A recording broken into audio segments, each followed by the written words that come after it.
have not met yet. My name is Katie Rinke, and I'm actually new to CMU as far as being a staff member. I'm a product of Central. I earned my undergrad degree here, and then I came back for my master's in middle level. So I am just coming fresh out of the classroom here in Mount Pleasant, and really excited to be here and kind of loving the life of higher ed, but also working still with K-12 students. So I taught for the last 8 years here in the Mount Pleasant area. So I'm now working side by side with Jen in clinicals, so helping place our pre-student teachers and doing some with the student teachers.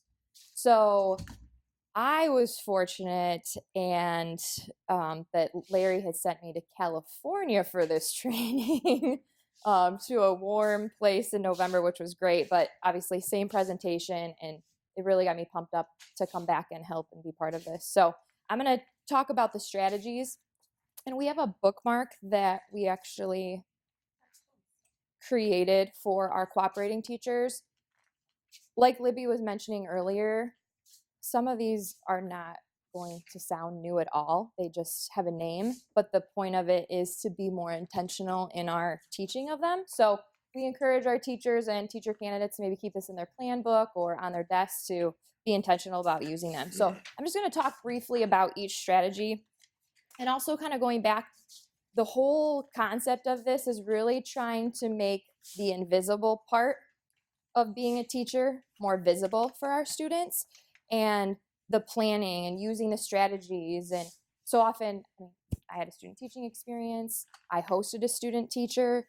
I don't know in my experience how visible the planning was. Maybe my cooperating teacher handed me her plans, but to actually sit down and plan this together, and those behind the scenes things that we don't see when we're working late at night at our house, right? We're not bringing our teacher candidate home with us to see all the behind the scenes. So really the key is just making those invisible things visible for our students. So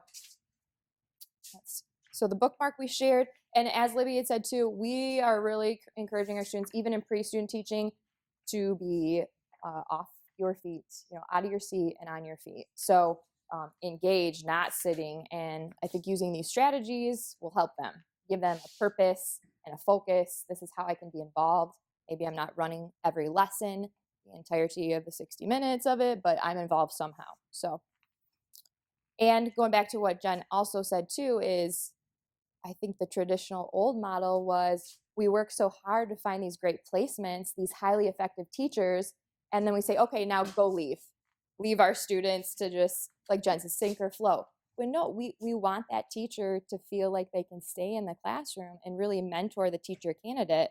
And I was probably guilty of this too when hosting.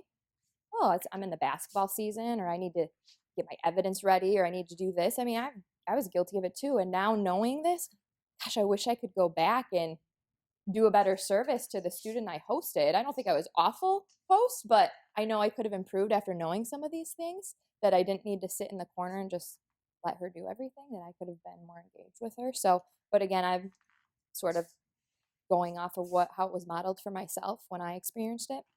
So the strategies, a really typical one that we've probably used a lot is the one teach, one observe. That's on your bookmark. So one cooperating teacher or the teacher candidate would then be instructing, the other person in the room would be observing. Probably used a lot. However, I think what's different about this is that it is planned ahead of time on as far as what you are observing. So what would be some things maybe in the first few weeks that you would want a student teacher to be observing of their host? Okay, management techniques. Are you gaining attention, or with a hand, or the norms? What else might you want specifically that student to do? What's that? Procedures. Okay. Yeah. Just watching the kids and trying to pick out Mhm. who the leaders in the classroom Right. are, who the followers. Right.